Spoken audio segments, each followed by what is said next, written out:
thread your machine, you'll need to get a thread and a bobbin from the notions cupboard.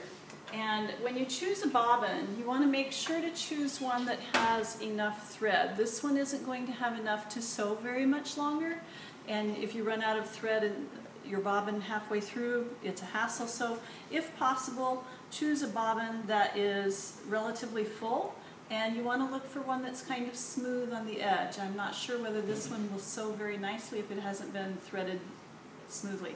You want to try as much as possible to find a color that matches. I can tell this one is a little darker than this, so as much as possible, make sure to choose a thread that matches in both your spool and your bobbin. Close the cupboards when you are done, and take your thread and your bobbin to your machine.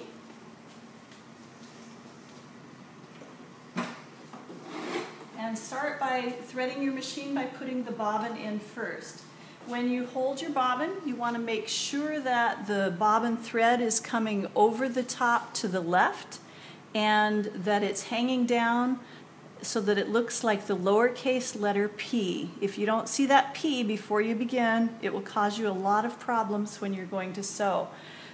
With your finger, slide the release button and take off the bobbin plate cover.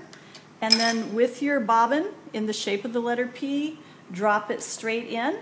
And there is a notch right there, a groove that you need to bring the thread down through. And then once it comes through that groove in that notch right there, slide it to the left so that it's laying out to the side of your machine.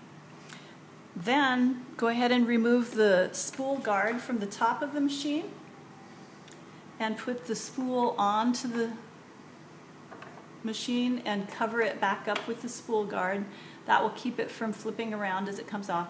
Then on the older machines, you need to come behind this upper thread guide, and it just goes straight in there and comes down. Then as you come down, there is a number 1 up here and number 2 on the machine, and you can also look inside the machine. If you forget what I'm telling you here, there is a map, a diagram that explains how to thread the machine.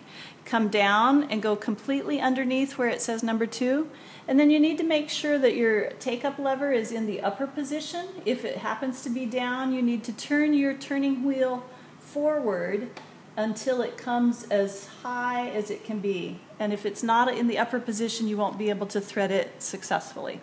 Come behind it from the right side and come over to the left, and make sure that you come all the way up to the front, paying attention that your thread is going through this little round hole at the top of the take-up lever. Come straight down, and I realize I forgot to turn on the machine. The light will help you when you get to threading it. Right at the top of the needle is another thread guide, and you need to put the thread behind that thread guide and then pull it toward you from the front, and you need to thread the needle from front to back. And you can position the needle so that you can see the hole easier and go straight through. And if you can't get it the first time, I wet it a little bit with my tongue, sometimes taking a pair of scissors to cut it at a 45-degree angle makes it go through easier. And of course, because when you can't get the thread to go through the needle, take your scissors and cut it diagonally at a 45-degree angle, and that should help it go right into the hole at the bottom of the needle. Then once you've pulled it through, take the needle in the thread in your left hand, and with your right hand you need to turn the turning wheel towards you 1 full time to loop the bottom thread and bring it up through the hole in the middle of the needle plate cover. So I'm making the needle go down and back up, and when it's come back up, I can see that by pulling on the top thread, I can see that the bobbin thread has pulled up through there, and I can bring both of those around and then put them underneath the presser foot and push it to the back, and then my machine is threaded and ready to go. I need to replace the bobbin plate cover before I can sew.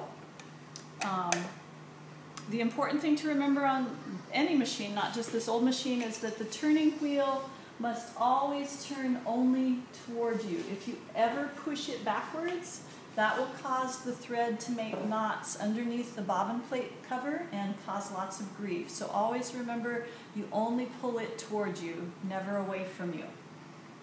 And that's how you thread your sewing machine.